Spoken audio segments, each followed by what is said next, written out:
Hello everybody, I'm going to share with you today's second part of our very special story.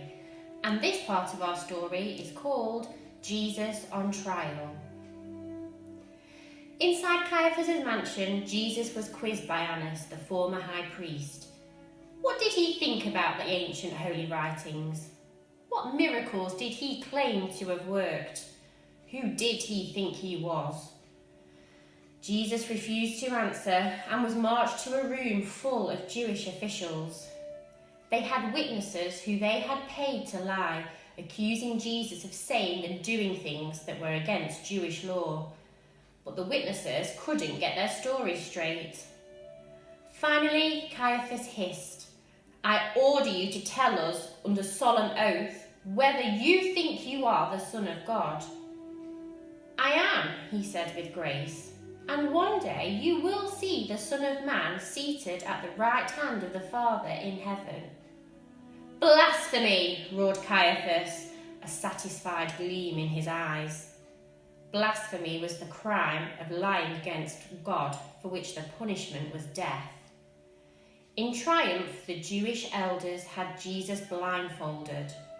They slapped and kicked him, shouting, "Prophesy for us now, Messiah. Guess who hit you?" And in the morning, they had Jesus brought in front of the Roman governor, Pontius Pilate. Only he could approve an execution. The news spread around the city, and an enormous crowd gathered outside. Pilate asked Jesus many more questions. "Are you really a king? Have you been plotting against the Roman government? Have you been planning a rebellion?" Perplexed, Pilate couldn't find that Jesus had done anything wrong. He ordered that Jesus was also to be questioned by Herod, the ruler of Galilee, who was in Jerusalem at the time. But Herod couldn't find Jesus guilty of anything either. Even Pilate's wife told him that she had had a dream in which Jesus of Nazareth was innocent of all charges. "Have nothing further to do with him," she advised her husband. Pilate made his decision. He went out onto the balcony of his judgment hall and announced to the waiting crowds, "This man has done nothing to deserve death. He shall be whipped and let go." And Jesus was dragged off for his punishment.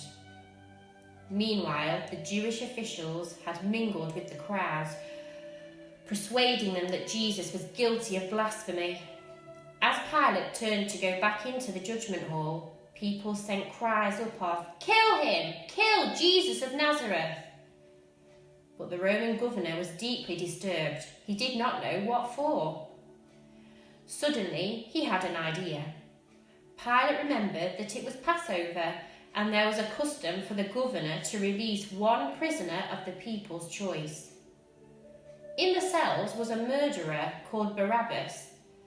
Pilate felt sure that the people would rather have Jesus released than a violent killer. "Who shall I pardon, Barabbas or Jesus of Nazareth?" Pilate asked the crowd.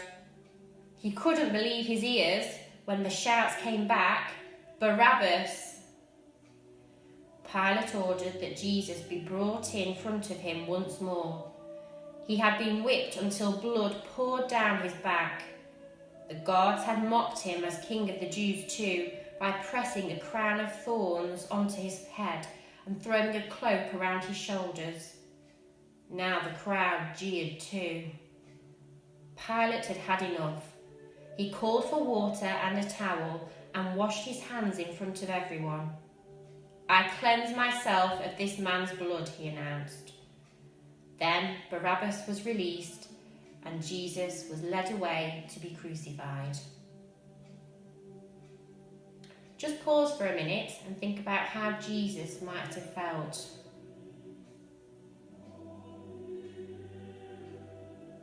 Mrs Watts is going to continue our story today. Thank you.